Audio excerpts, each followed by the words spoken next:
Welcome to Church and State with Chris Ferrara and Brian McCall. We're here for the next 20-30 minutes to talk to you about some of the exciting and bizarre things that have been happening in church and state. But I think for church, let's start over in Europe, really the Europe as a book written by Jamie Bogle, Europe is the Faith, and the Faith is the Europe, and Faith is Europe. He quoted that line from Hilaire Belloc. And really, the faith is just so intertwined with the history of Europe that where Europe goes is really a sign for where the church, the health of the church. So I have two stories I want to give to you and then get your reaction, what this says on the church in Europe. One comes from a rector of the seminary in Barcelona. This rector said, seminarians today are too reactionary. Reverend Salvador Bacatit said in an interview to El Puntavui, which is a media outlet there a few weeks ago. He basically said, I've noticed a shift to the right, and I'm very concerned. These new generations of seminarians in times of crisis seek security in styles and more fundamentalist and conservative tendencies. And he says this conservatism is found among even young people outside the church, even scarier, right? He says Pope Francis and the bishops are very concerned about this reality and want to try to redirect it. Who is this character? How old is he? You know what? Let me show What's his you age? a picture of him. There's this story I'm picking up from is from Gloria TV. But let me ask you to guess first. Would you guess this would be like a 20-something rector or like a 60-something? No. These are the doddering old diehards of the conciliar revolution. There he is. There he is with his Roman collar. Late 60s, early 70s, no Roman collar. Wearing a sweatsuit. Yeah. These are and they talk about nostalgia of these characters. They long for the good old days of the spirit of Vatican II. These are ideological diehards who refuse, actually, ironically enough, to recognize that the spirit blows where it will, as Francis would say, right. Which is why young people are looking for, wait for it, Catholicism. They want the authentic faith. They want a real liturgy, not a clown show. They want solid teaching. And they're looking for it in the traditionalist communities. And this is alarming to these intolerant ideologues who are the diehards of the fading post-conciliar revolution. To a man, they're all 60s, late 60s, early 70s, with the Pope, late 80s. That's the tail end of the revolution, fighting to remain in control. But again, we've always said this, the Holy Ghost is ultimately the one who guides the church, and the church will be restored in time. And this is exactly what these old doddering revolutionaries are resisting. They can't believe what they're seeing. Their grand experiment has obviously totally failed and collapsed. Well, the irony is, I think they'd rather see no seminarians, right? You think, I mean, this seminary from the reading I did is basically nobody there. You think they'd be happy to, like, anybody, like, wow, these people actually want to become priests and care about the faith. But no, they'd rather them be empty than have somebody who wants to maybe say the rosary. But because they can't admit that the so-called renewal that they've lent themselves to for the past 60 years is an utter catastrophe. They can't admit that. And so when they see people who are trying to reverse these trends, this process of decay, as Cardinal Ratzinger called it, since Vatican II, they look at that as an indictment of themselves and their monumental failure. So that's what we see with young people, which is an encouraging sign. It shows that where sin abounds, grace abounds all the more, as St. Paul teaches. So there will be a restoration. Just a question of when and what will be left of the church when it happens. Well, I hate to be a downer on it, because again, I agree with you. It's a sign of hope that young downer people, in this discussion. I mean, how could I ever? No. But again, it is a sign of hope that young people are like, okay, your '60s revolution is tired. But part of the problem is you maybe if they're coming to this revelation, okay, something's wrong here, but they have no formation. So what are they to do if they end up in this derelict seminary with a rector like this? I mean, they may have the right instinct. This is wrong. I'd like something that looks a little more normal. But how do they actually go about restoring the priesthood if they don't have anyone to pass on to them what the real substance is? Well, actually, there is a way that they're doing this, and I know it for a fact, having talked to some young priests. They just look for alternative sources of the faith on the internet, of all places. So, for example, they might go to Keep the Faith and get all the traditional lectures of Dr. Mara, Dr. von Hildebrand, and so forth, and videos of the Latin Mass, the Sheen talks, and so forth. These priests have access to these sources, the sources of tradition. And so what they tell me is they just lay low till they get out of the seminary. And then when they get into the Novus Ordo environment, they make it as conservative as possible. Now, is it going to be a traditional Latin Mass parish? Maybe not right now, but their instincts are good. In fact, a lot of these Novus Ordo priests of conservative inclination seem to me to be more traditionalists in their determination than some of the people in the recognized traditionalist orders, and less modernist. Yeah. I know that for a fact. Wow. There are modernists in the traditionalist orders in terms of, let's say, the literal truth of the Genesis account and so forth, or the theory of evolution, whereas you might find a Novus Ordo priest who rejects these modernist interpretations. So it's a complicated scenario. Yeah. And I think that ultimately the restoration is going to draw upon those who escape the Novus Ordo seminaries with a more or less traditionalist orientation, and they all want to learn the traditional Mass. This is one of the things that the doddering old revolutionaries are worried about, that all of these young seminarians are eager to learn the traditional liturgy. And they will find a way to learn it. No, it's interesting. I mean, the internet is obviously something that has produced a lot of harm to society, a lot of bad things. But it's almost like God permitted something like the internet that does bring bad things because we needed it at this moment when the normal channels of getting information like this, like how to actually offer a Mass, are not going to be available. And now we have this alternative means of getting to them. So it's kind of one of those interesting ironies of history, I think. I'm thinking of something that the science fiction writer of all people, Ray Bradbury, once said about technology. He said technology is like a glove. And what happens with technology depends upon whose hand is inside the glove. So it can be wielded for the good. In fact, in large measure, the growth of the traditionalist movement is an internet phenomenon. Yes. We really can't deny that. And that's including not only the so-called recognized traditionalist orders, but the Society of St. Pius X. They make very effective use of the internet. Yes. Now, their Q&A and their Crisis of the Church series, for example, getting a lot of true information out. And in fact, that's why we see this move by the powers that be to clamp down on the freedom of discussion in the internet. Yes. They don't want freedom of speech for any kind of speech that contradicts the traditionalist narrative or the official government narrative. Yes. As I argued before the three-judge panel, by the way, in the Third Circuit only a few days ago, in a case involving precisely the attempt to suffocate someone and ruin her life because she dared to question the transgender insanity going on in public schools. Wow. So the internet is a great threat to them. Yes. At the same time, it's a threat to morals. So it's paradox, but it's true. It's a paradox. Very true. Well, speaking of that, again, we're a paradox of what's going on in the church. Let's shift over to eastern side of Europe. And I want to read you from a press release that was issued in Germany a little while ago by Bishop Heiner Wilmar of Heidelsheim, Germany.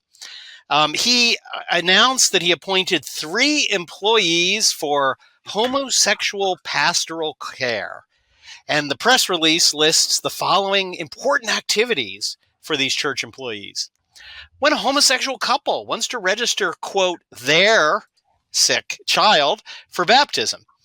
When a trans person wants to celebrate a transition with a blessing ceremony. When the parents of a non-binary child seek pastoral care. The diocese wants to, quote, broaden the view of how to deal with gender diversity, especially among transgender and intersex people. Intersex? I don't know. Is there like an intersection of people? Some of these things they come up with. Let's clear away some underbrush. There are no transgender people. Yeah, exactly. There are no non-binary people. There are men and women created in the image of God. Someone made an observation about these people who say that they can transition. I'm a man, but I think I'm a woman. So if you think that you're a woman, why do you have to remove your private parts? Exactly. Just say that you're a woman. And at the same time, they say, I identify as a woman. They won't tell you what a woman is, but they know it does involve a change in anatomy. Yes. In other words, grotesque self-mutilation, which is a mortal sin. It's intrinsically evil to do that to yourself. So this bishop is basically, and this is the trend since Francis became Pope, tolerating and even condoning intrinsic evils and seeking to bless them. Welcome to the quasi-apocalypse. Well, the great apostasy. If this is not the great apostasy, I shudder to think what would be. Well, exactly. Well, he ends his press release with saying, God's blessing is upon them and their partner relationships, as it is upon all loving relationships without exception. I mean, he essentially denies the reality that something rooted in sin is obviously not loving because it is rejection of God, and rejection of God lacks charity, lacks love, and so is not loving. Well, the charter for that kind of thinking is, of course, Amoris Laetitia. Yes. Which says people in these irregular relationships are not necessarily in a state of mortal sin. They could even be receiving God's grace, and they could even be doing that which is possible for them in the moment. And in a certain sense is recognized as good by God because that's all they can do. So he basically excused everyone from adherence to the negative precepts of the Ten Commandments, which are the natural law, which binds all men, regardless of their religion. And that's the charter for this kind of thinking. He unleashed the flood tide of relativistic thinking and basically, in this case, situation ethics. You do the best you can in your concrete situation. And, well, in your concrete situation, you have elements of the good. This is moral ecumenism, too. We were told that with the Second Vatican Council and its aftermath, certain religions have elements of good, so they must be good because they have elements of good. And now we have immoral relationships, which have elements of good. So they must be good because of the elements of good. They're nice to each other. That's good. So in a certain sense, every sin has an element of good within it, right? Yeah. And this brings us back to a theme of our discussions, and Romano Amerio summarized it with one phrase: loss of essences. Yes. Meaning the distinction between one thing and another. Everything is blurry now. The distinction between good and evil, ethical and unethical behavior, right and wrong, tradition and revolution, all of these distinctions have been obliterated. And which is the thinking of modern man, who is just an emotivist. He thinks with his emotions. Well, and to your credit, to mine, to others like Bishop Athanasius Snyder, we were saying this at the time of Amoris Laetitia, when many of the Pope-splainers, again, were trying to say, oh, it's just about giving communion to a couple people in sin. Pause. Big problem with that already. I mean, already a serious problem. Yeah. We were saying, actually, it's much, much more at stake in this document because the principle he's using to, quote, give communion to a few people in sin obliterates the entire natural law. I mean, everything falls because the whole natural law is a system that essentially stands or falls together, right? The natural law is integral to human nature and is all aspects of human nature. So if you pull on a thread, the whole thing collapses. And that's clearly what we all saw with Amoris Laetitia. Well, natural law is our participation as rational beings in the eternal law, which is God's ordering of the entire universe towards certain ends. So if you pre-sin, if you pull away from the natural law, you're literally distorting the fabric of the universe as God has created it. And that's what this is all about, this idea that there are no fixed genders, that gender isn't determined by anatomy, except when you want to change your gender, then suddenly it's all about anatomy and getting it removed. So there's never any consistency in the way these people think because they've obliterated categories of thought and everything just devolves into one big emotional muddle about how you feel as opposed to what you think. No one talks about what he thinks anymore. It's what he feels. And I feel that I'm a woman, so I will declare myself a woman. That doesn't work with all kinds of other things, but don't tell that to these people. They don't recognize anything like consistency in thought. You can't just declare yourself an Italian if you're Irish. Well, maybe you can. Maybe I'm just going to try that. But then you'd be an honorary Italian. Right. Is there such a thing as an? Oh no, that's honorable Italian. Sorry. Yeah. Well, maybe let's shift over to the state. Obviously, there's a lot going on in the United States. We're in the full swing of election season, post-coup, when the Democratic Party took out the sitting president and without a single vote being cast, and like a banana republic, changed out a candidate that no one had voted for. But I want to tell you where I am in the election. I actually am extremely optimistic, and I'm afraid to say that because I enjoy pessimism. But I actually think things are looking very positive for these totalitarians, of whom Harris and that sicko Waltz are just puppets, are actually looking for a big loss to come. Now, why am I saying that? I like this. Keep going. Yeah, well, a couple reasons, several things I'm seeing. Number one, all of Trump's cases, his legal cases, essentially are out the window. Yep. His sentencing is thrown past the election. The case in D.C. over the I love the Babylon Bee has a movie coming out, January 6th, the most dangerous day in history. It looks hilarious. But essentially, his January 6th trial, that's thrown. The Jack Smith has been thrown off the case essentially in Florida by Judge Cannon there. The Georgia case is in limbo. By the way, I noticed Funny Willis showed up at her kid's arrest with her boyfriend.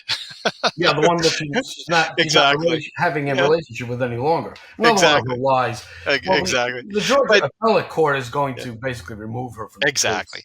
But anyway, they've thrown in the towel. They've given up on those. I mean, they basically said, no.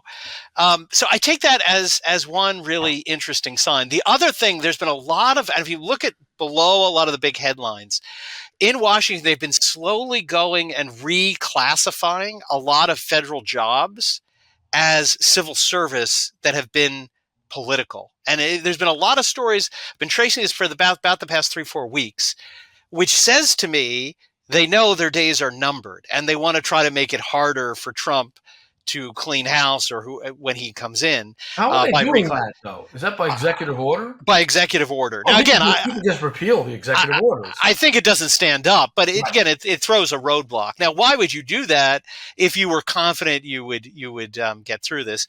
And then the third thing, now you're going to find this interesting.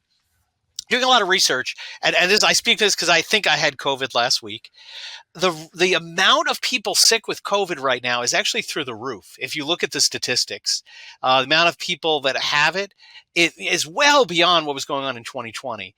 But the news media is not talking about it. There's just, you may find a story here or there, but it's like a nothing burger, nothing to talk about, which says to me that 2020, they knew they were on the verge that they could push Biden over the limit, that they could get him there by their shenanigans, and they needed an excuse to do it.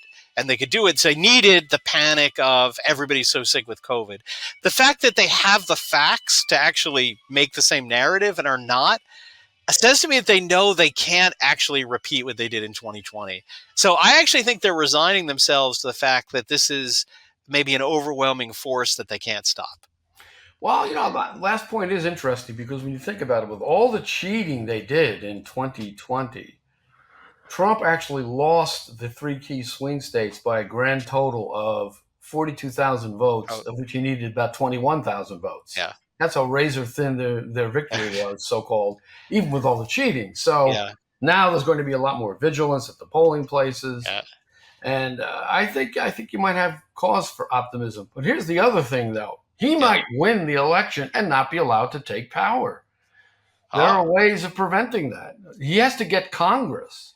If he doesn't get the House of Representatives, and somehow, God forbid, the Democrats have even a slim majority, you know what they're going to do. They're going to declare him ineligible to hold office because he's an insurrectionist. Oh, so they're going to have an insurrection to save democracy by nullifying a democratic election. I never would have thought of that. And then, of course, there's the obvious go-to solution of a massive war, which they could trigger in Europe at any time. They seem determined to provoke World War III by getting NATO and the European nations involved in the conflict in Ukraine, which has nothing to do with American security interests. There's that.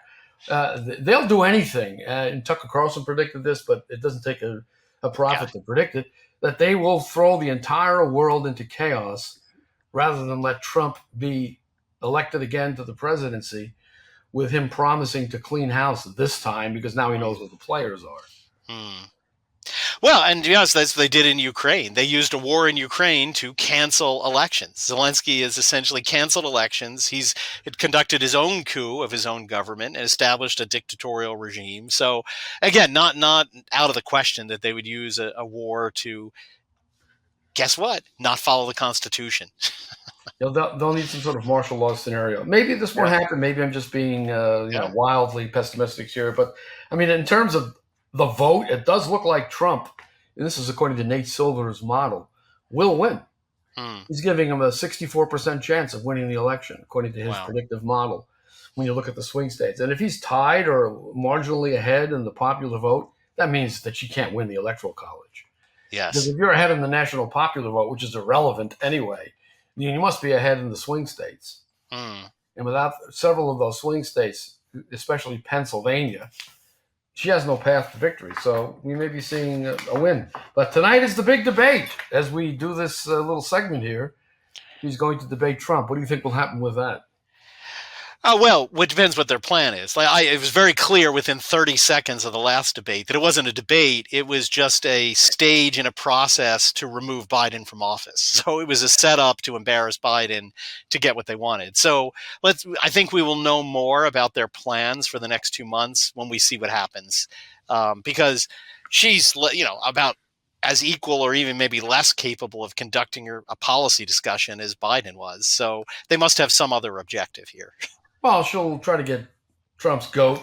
She'll call him a convicted felon, but nobody's buying that anymore. All of those charges are going right down the tubes. They're all made up concoctions involving legal theories that have never been applied to anybody but Donald Trump. I don't think she'll get anywhere with the convicted felon nonsense, but she'll try to nettle him and get him to respond. If he's smart, he'll just say something like, well, you're here to insult me, but I'm here to talk about policy. Let's talk about your failures as vice president. You should just ignore the insults and then tick off all the failures. And then also recite the fact that she's promising change. Change from what? You've been in power for almost 4 years. Change from everything I've done for the last 3 years. Right? She's going to fix all the problems she caused, ladies and gentlemen. That's her line tonight. Right. Oh, that's her campaign slogan. Let me fix everything I broke. Right? Yeah. Yeah. No, it was interesting. That one really sad story, I don't know if you saw it, that I think summarizes all this. Trump went to Arlington National Cemetery to honor some of the soldiers that died in the debacle that Biden and Harris oversaw of basically leaving billions of dollars of military hardware behind and abandoning Afghanistan. And then they attacked Trump for doing this, for actually doing it. But then all of the parents of the soldiers he honored basically went viral on the internet, attack just against Harris, saying, you didn't even show up when my son was returned home, his remains were returned home. And Trump is actually showing honor to him and just laid into her. It was actually beautiful to see how their videos went viral denouncing this, politicization of what Trump did. Well, I don't know. We'll have to see. But this election is the election of our lifetime, as far as I'm concerned. And Trump is not exaggerating when he says we're going to lose the country if that cackling moron succeeds in becoming president. Can you imagine that woman being commander in chief? The Wicked Witch of the West. That's what I call it. Her greatest qualification is that she washes her collard greens in the bathtub. Are you serious? Nobody washes collard greens in the bathtub. Oh, well. Oh, it's one absurdity after another. But, we're here to comment on it. So until our next encounter, I'm sure we'll have many interesting things to say after the debate is over. Absolutely. Well, enjoy your next 2 weeks, and I'm sure we'll have more absurdities to bring to your attention. It's the age of the absurd. God bless. Take care.